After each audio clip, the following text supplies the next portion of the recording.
Coordinate की class में आज का टॉपिक है डिस्टेंस फार्मूला। उससे रिलेटेड हम कुछ क्वेश्चन करेंगे। पहला क्वेश्चन है find the value of x if the distance between x, -1 and 3, 2 is 5। हमको दो कोऑर्डिनेट्स गिवन है, उनका डिस्टेंस दिया गया है।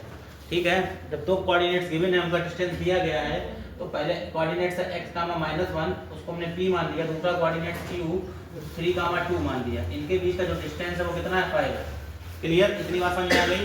इनके बीच का जो डिस्टेंस है वो कितना है? 5 है। तो अब क्या करेंगे हम, इसको जब सॉल्व करेंगे तो डिस्टेंस फार्मूला क्या होता है? √x1 - x2 का होल स्क्वायर y1 - y2 का whole square equals to pq का होल स्क्वायर, pq। ठीक है, ये हमने क्या किया, यहाँ से डिस्टेंस फार्मूला लगा दिया। अब देखिए x1 यहाँ पे क्या है?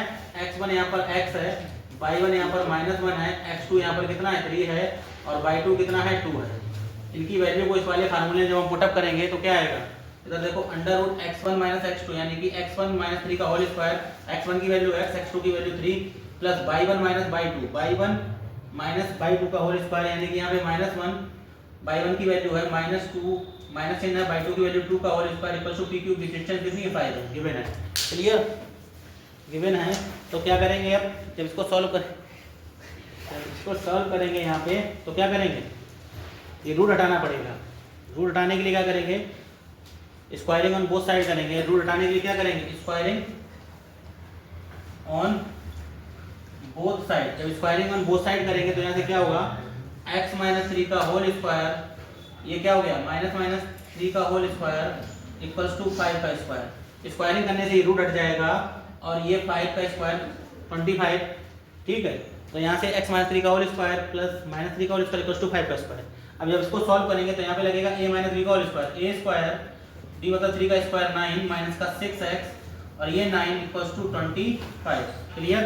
यहाँ पे a - b का होल स्क्वायर लगाया, a square b square - 2ab, 3 का स्क्वायर 9 और 5 का स्क्वायर 25। क्लियर? अब ये 25 जो है इसको एक क्वाड्रेटिक इक्वेशन बनाएंगे तो क्या आएगा? x square plus 9 minus 6x plus 9 minus का 25 इक्वल्स टू 0। 9 और 9 कितना हो गया? 18 हो गया। इसको जब सॉल्व करेंगे x स्क्वायर माइनस 6x, सारे कांस्टेंट को सॉल्व कीजिए। 25 9 9 और 9 18 और 25 में से प्लस के माइनस के 25 में से प्लस का 18 जाएगा तो कितना बचेगा? माइनस का 7 बचेगा। क्लियर? अब यहाँ पे हमारे पास क्वाड्रेटिक इक्वेशन क्या आ गई? x square minus 7x minus 7 equals to 0। अच्छा, अब ये क्या है? हमारे पास ये क्वाड्रेटिक इक्वेशन है, तो इसको सॉल्व करने का तरीका पता है। इसके मिडिल स्प्लिट टर्म से फैक्टर कट करेंगे। ठीक है, इक्वल में 0 है तो हम बताएंगे कैसे सॉल्व होगा। देखो x square minus 7x minus 7 multiply में कितना करने पर कितना आना चाहिए? 7 आना चाहिए, और माइनस करने पर कितना आना चाहिए? 6 आना चाहिए। बताओगे आप?